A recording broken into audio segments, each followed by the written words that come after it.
નમસ્કાર.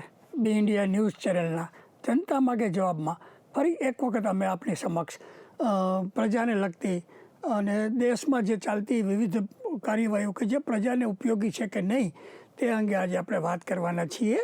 આપણે સર્વ જાણીએ છીએ કે આનો હેતુ માત્ર ને માત્ર પ્રજાને જાગૃત કરવાનો અને પ્રજાને પડતી તકલીફો, પ્રજા સાથે છેતરપિંડી થતી હોય રાજકીય, સામાજિક કે મનોવૈજ્ઞાનિક રીતે દેશની અંદર જ્યારે આટલા બધા બેકારી, કુપોષણની સમસ્યાઓ હોય ત્યારે ચૂંટણીઓ જીતવા માટે થઈને હિન્દુ મુસ્લિમ, હિન્દુ શીખ, હિન્દુ ક્રિશ્ચિયન, જ્ઞાતિવાદ, જાતિવાદ, પટેલવાદ, બક્ષીપંચ, નોન બક્ષીપંચ, આદિવાસી એવા જે કાર્ડ ખેલાતા ભારતમાં કમનસીબે આપણી દેશની અંદર આ ગંભીર બાબત એક છે.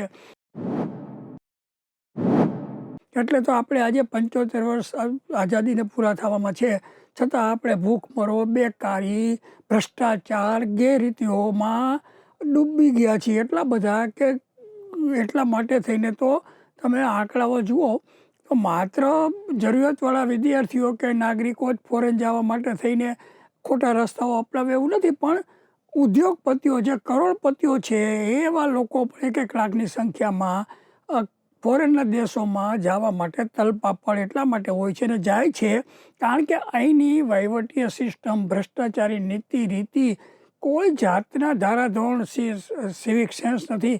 એવા દેશમાંથી આવા ધનવાનો પણ ફોરેન ભાગી જાય છે. કેમ?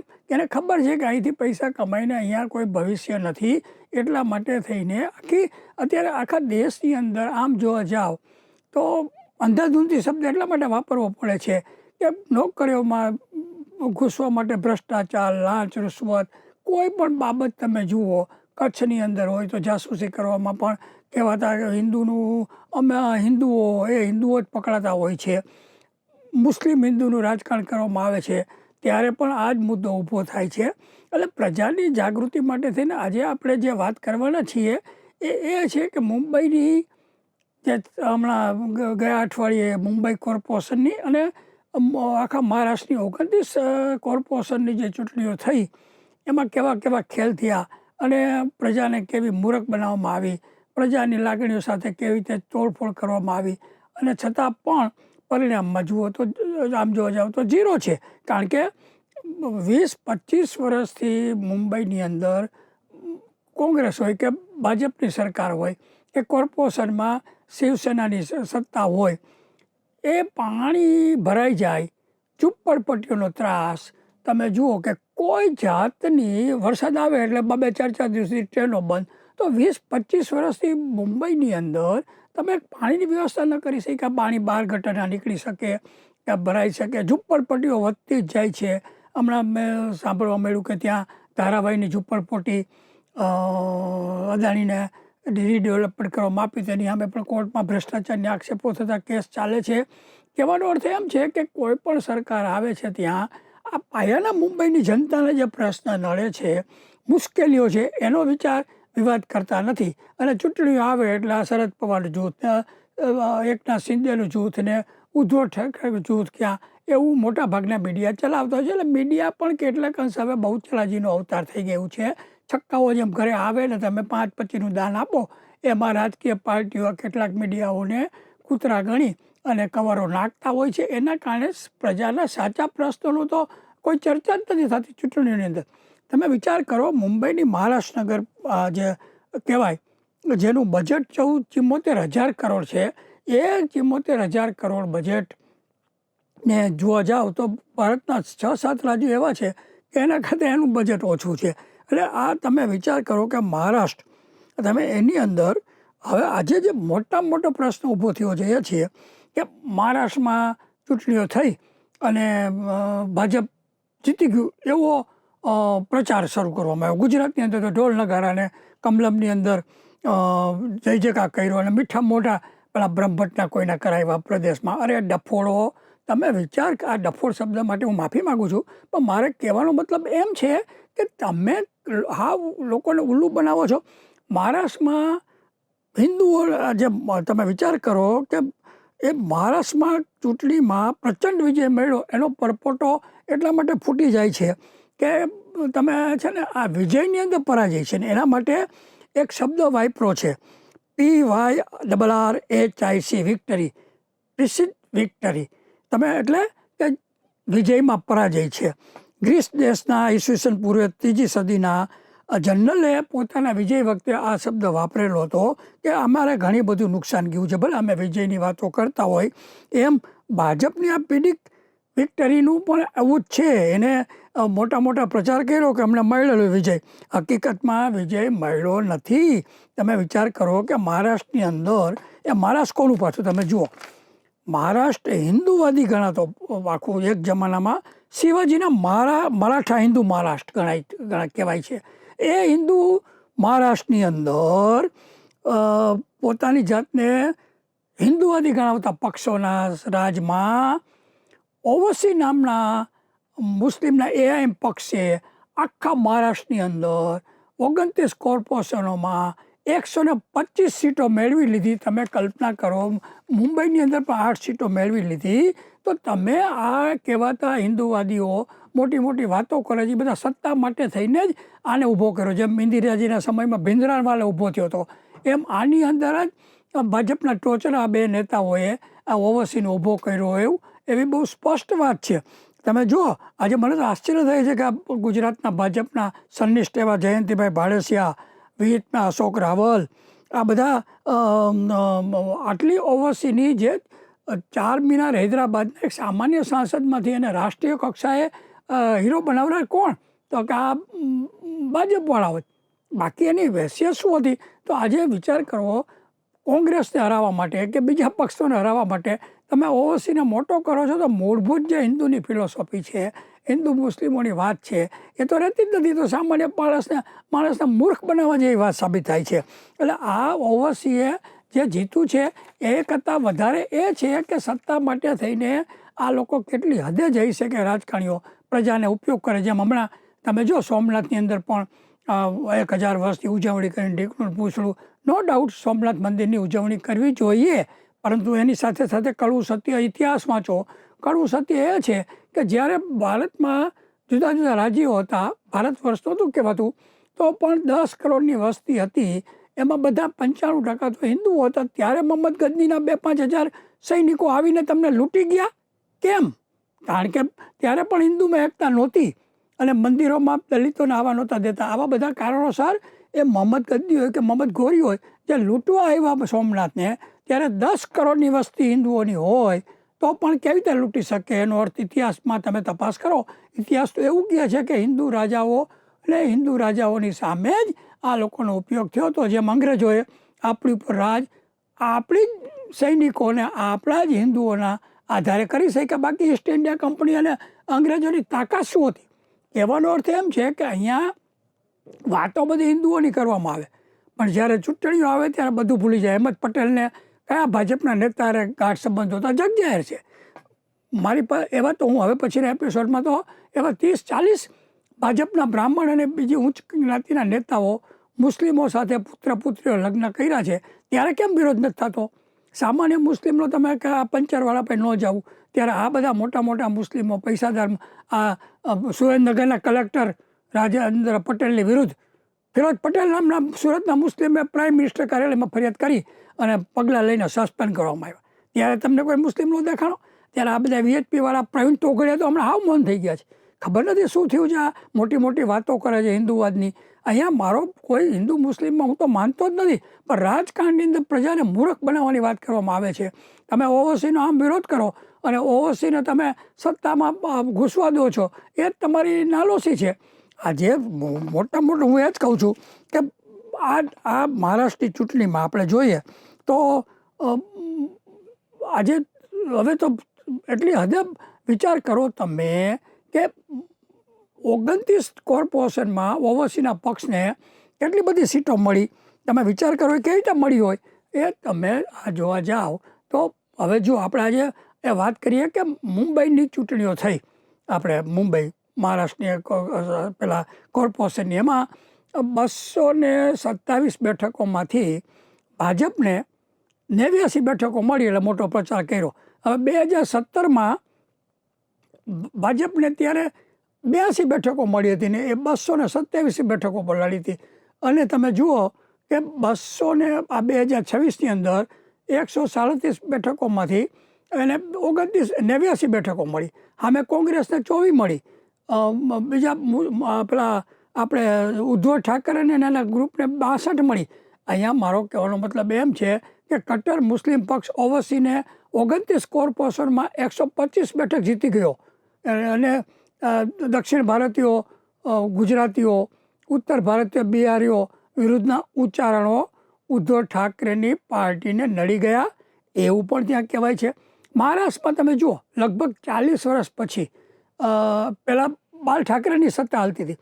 મુંબઈ કોર્પોરેશન સહિત અન્ય કોર્પોરેશનમાં ભાજપની જંગી જીત થઈ છે તેવો પ્રચાર કરવામાં આવે છે. આ પરપોટો છે આ ભાજપનો. ખરેખર જીત થઈ છે એવો પ્રચાર કરવામાં આવે છે. કોઈ પણ ક્ષેત્રે પોતાની જાતનો રાજકીય પાર્ટીઓએ સાચો ખોટો પ્રચાર કરવો જોઈએ. આમ આદમી પાર્ટી પણ આવો પ્રોપોગેન્ડા ચલાવતા હોય છે. કોંગ્રેસને આવો અપપ્રચાર કરતાં આવડતું નથી એટલે પાછળ લઈ જાય છે. હવે જુઓ, 2017ની ચૂંટણીઓમાં મુંબઈ મ્યુનિસિપલ કોર્પોરેશનની કુલ 227 બેઠકોમાંથી ભાજપને માત્ર 82 બેઠકો મળી હતી. 227માંથી 1 મિનિટની હું વચ્ચે કહી દઉં કે આખા ભારતની અંદર ભાજપની સરકાર સેન્ટ્રલમાં નેતાઓ ભારતના તૂટી પડેલા હતા. તોય 2017માં 227 બેઠકોમાંથી ભાજપને માત્ર 82 બેઠકો મળી હતી. હવે જુઓ, 2026માં ભાજપને માત્ર 89 બેઠકો મળેલ છે. એટલે માત્ર ને માત્ર 7 જ બેઠકનો વધારો થયો છે. આમાં ક્યાં પ્રચાર અને ઢોલ વગાડવાની જરૂર હતી? બીજી બાજુ તમે જુઓ, મહારાષ્ટ્રના ચંદ્રાપુર, લાતુર, પરભણી જિલ્લો, વસઈ, વિહાર અને કોલ્હાપુરમાં તો બિન ભાજપ એટલે વિરોધ પક્ષની જીત થઈ છે. આમ કુલ 29 કોર્પોરેશનો છે. આ 5 કોર્પોરેશનને બાદ કરતાં મહારાષ્ટ્રની 24 કોર્પોરેશનમાંથી સ્પષ્ટ બહુમતીમાં ભાજપને માત્ર 9 કોર્પોરેશનમાં મળી છે. એટલે કે બીજા પક્ષો સાથે એનું જોડાણ છે. ભાજપની સરકારની સત્તા સેન્ટ્રલમાં હોવા છતાં મુંબઈ કોર્પોરેશનમાં પણ 7 જ બેઠકનો વધારો થયો છે. 2026માં યોજાયેલ મુંબઈ કોર્પોરેશનની ચૂંટણીમાં ભાજપને 89, ફરીથી કહું છું, શિવસેનાને 29, શિવસેના યુબીટી જોડાણને 65, કોંગ્રેસને 24, AIMIM એટલે કે ઓવૈસીના મુસ્લિમ પક્ષને 8 જેટલી બેઠકો મળી છે, જેમણે કોંગ્રેસ સહિત વિરોધ પક્ષના મતોમાં ભાગલા પાડેલા છે. અને ઓવૈસી મુસ્લિમ પાર્ટી પણ આ પાર્ટીની જેમ ભાજપની બી ટીમ તરીકે ગણાય છે અને રાજકારણીઓ એવું માને છે. MNS પાર્ટીને 6 બેઠકો મળેલ છે. NCPને 3 બેઠકો મળેલ છે. NCP-SP પાર્ટીને 1 બેઠક મળેલ છે. 2017માં બીજેપીએ મુંબઈ કોર્પોરેશનની તમામ 227 બેઠકો પર ચૂંટણી લડેલી હતી અને માંડ 82 જ બેઠકો જીતી હતી.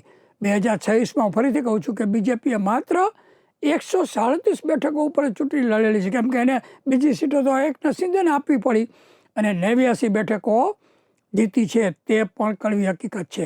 જ્યારે 2017માં કોંગ્રેસ 221 બેઠકો ઉપર ચૂંટણી લડી હતી અને માત્ર 31 બેઠકો જીતી હતી. જ્યારે આ વખતે 2026માં કોંગ્રેસ માત્ર 151 બેઠકો ઉપર ચૂંટણી લડી અને તેમાંથી 24 બેઠકો ઉપર જીતી છે. એટલે એનો ગ્રાફ વધ્યો કહેવાય કોંગ્રેસનો. 151માંથી 24 લઈ ગયા. અહીં સવાલ કોંગ્રેસ કે ઉદ્ધવ ઠાકરેને બેઠકો ઓછી મળી તે નથી, પરંતુ મહારાષ્ટ્રમાં ભાજપની સરકાર અને કેન્દ્રમાં પણ ભાજપની સરકાર હોવા છતાં 227માંથી પણ 89 બેઠકો ઉપર માંડ જીત મેળવી શકેલ છે. તે ભાજપ માટે ચિંતનની બાબત છે. 2027માં પણ ભાજપને સાવ ઓછી બેઠકો મળેલ હતી. વિરોધ પક્ષને ઓછી બેઠક મળવાનું મુખ્ય કારણ એક છે અને તેમાં પણ ખાસ કરીને શિવસેનાના ઉદ્ધવ ઠાકરે, રાજ ઠાકરે બિન મરાઠીઓ એટલે કે ઉત્તર ભારતીય લોકો, બિહારી લોકો, દક્ષિણ ભારતીયો અને ગુજરાતીઓ વિરુદ્ધ ટીકાત્મક ભાષણો કરતા આ બધા મતોનું વિભાજન થઈ ગયું અને તેનો લાભ ભાજપે મેળવી લીધો.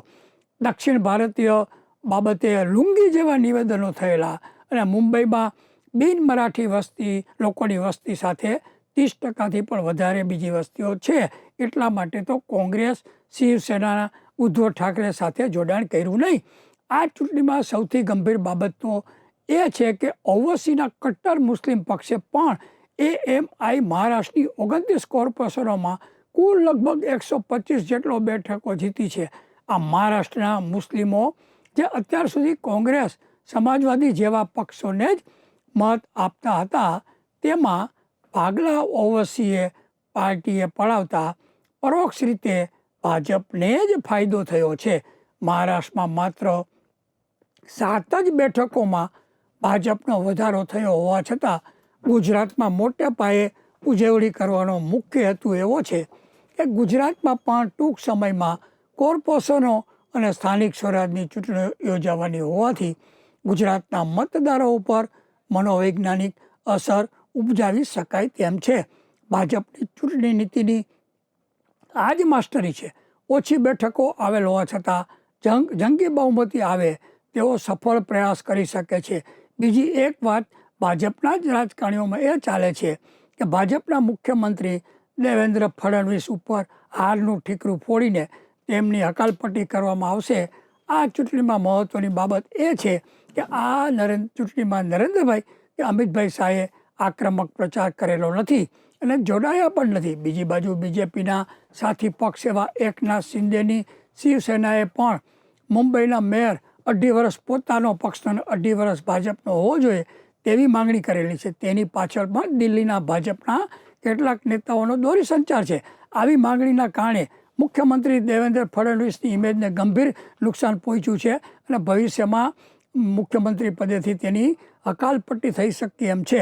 અહીંયા મહારાષ્ટ્રની ચૂંટણી કોર્પોરેશનની જે છે એ બતાવે છે કે તમે રાજકારણની અંદર ભળી ભોળી જનતાને જ્ઞાતિવાદ, ધર્મવાદ, કોમવાદના રવાડે ચડાવી અથવા ઈરાદાપૂર્વક એવો સોશિયલ મીડિયા દ્વારા કે ટીવીના પ્રચાર દ્વારા કે પ્રિન્ટ મીડિયાને ખરીદીને પ્રચાર કરીને મૂળભૂત પ્રશ્નો જે છે જે પ્રજાને લગતા, કે દાખલા તરીકે મુંબઈમાં મેં વારંવાર કીધું એમ વરસાદની સિઝનમાં ટ્રેનો બંધ કરવી પડે છે, ઝૂંપડપટ્ટીઓ વધતી જાય છે, બેફામ ભ્રષ્ટાચાર અને ગેરરીતિઓ.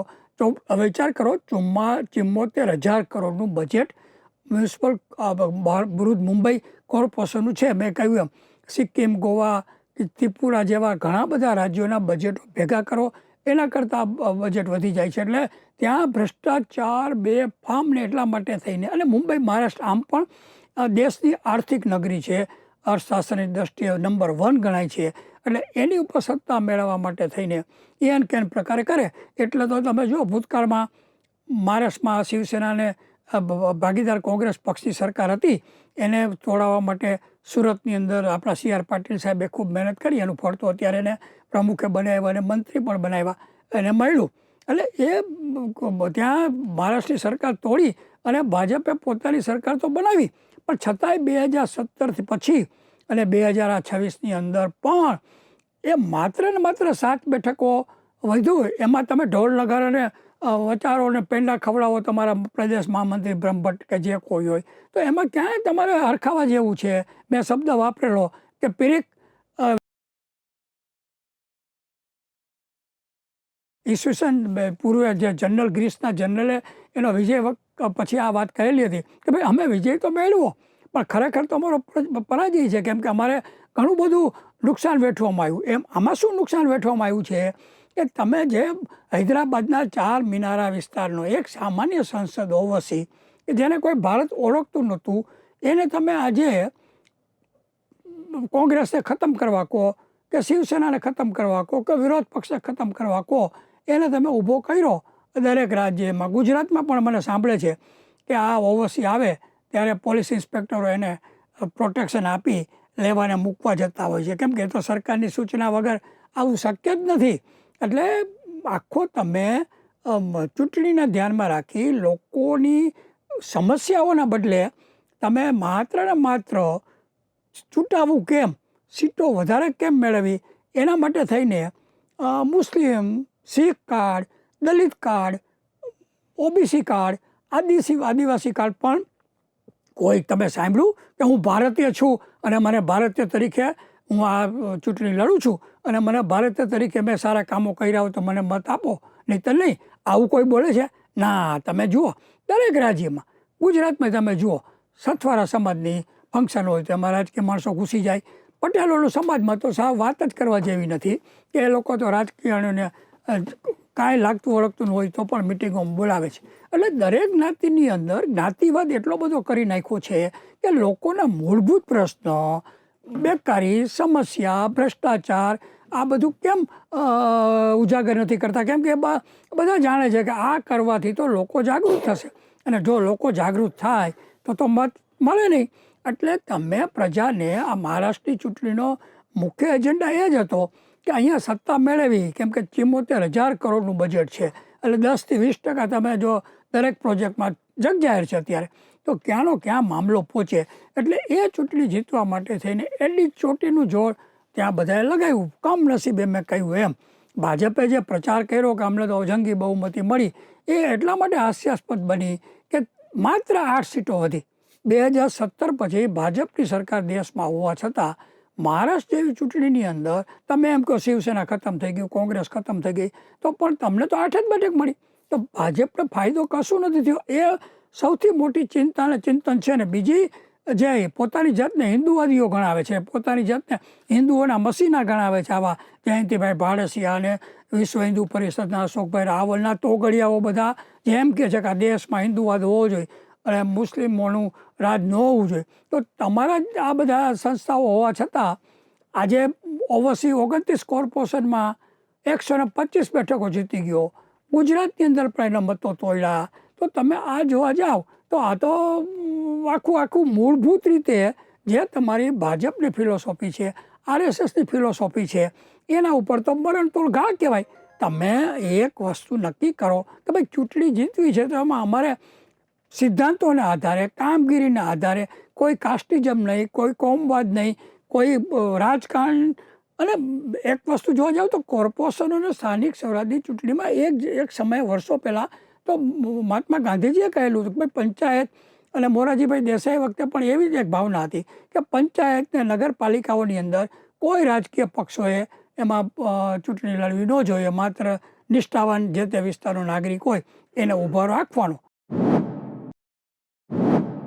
આજે એ પહેલાં વર્ષો સુધી હતું ત્યાં સુધી તો કોઈ આવું અંદર ગરબડ થતી નહોતી, અને સરપંચ હોય કે પેલો પંચાયતનો સભ્ય હોય ₹1 ખર્ચા વગર ચૂંટણી લડી શકતો હતો.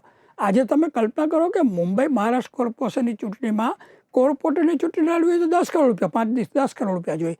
એ પરિસ્થિતિ કેમ બની ગઈ કે સ્થાનિક સ્વરાજ્યોની ચૂંટણીની અંદર પણ રાજકારણ ઘૂસ્યું એટલે કોમવાદ, જ્ઞાતિવાદ, જૂથવાદ બધો ઘૂસ્યો એના, અને પછી આ વિષચક્ર થઈ ગયું. પછી તમે 5-10 કરોડ રૂપિયા ખર્ચા હોય તો એ કોર્પોરેશનના ટેન્ડરોમાંથી જ કાઢવાના છે 10 કે 20%.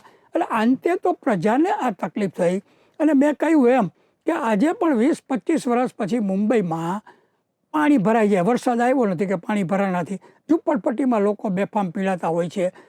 કંઈક જાતની મુંબઈની અંદર તો એટલી બધી ગેરવ્યવસ્થા છે, એને તમે 25 વર્ષ ન કરી શક્યા. અને એક મનમોહન સિંહના વખતે મને સાંભળે છે કે સિંગાપુર બનાવશું, એ તો ભાજપ વાળા ભૂલી ગયા અને કોંગ્રેસ વાળા ભૂલી ગયા. આજે શિવસેના હોય કે આ હોય, આત્મચિંતન કરવાની બાબત એ છે કે મુંબઈની પ્રજા માટે શું કર્યું? કશું જ નહીં. ચૂંટણી એટલે તો મેં કહ્યું એમ, ચૂંટણી શેના માટે લડાડી? આવી જ્ઞાતિવાદ, શિવસેના કોની તરફ ને ઢીકણો કોની તરફ. આજે અહીંયા પ્રજાને જાગૃત કરવાનો મૂળ હેતુ એ છે કે ચૂંટણીઓમાં તમે ઉમેદવારની કામગીરીને જોઈને, પક્ષની કામગીરી જોઈને, એના વિચારો જોઈને મત આપો, નહીં કે તમે જ્ઞાતિવાદ, કાસ્ટના નામે. આજે આપણે એટલું કહી વિરમીએ છીએ. જય જય ગરવી ગુજરાત. જય હિન્દ.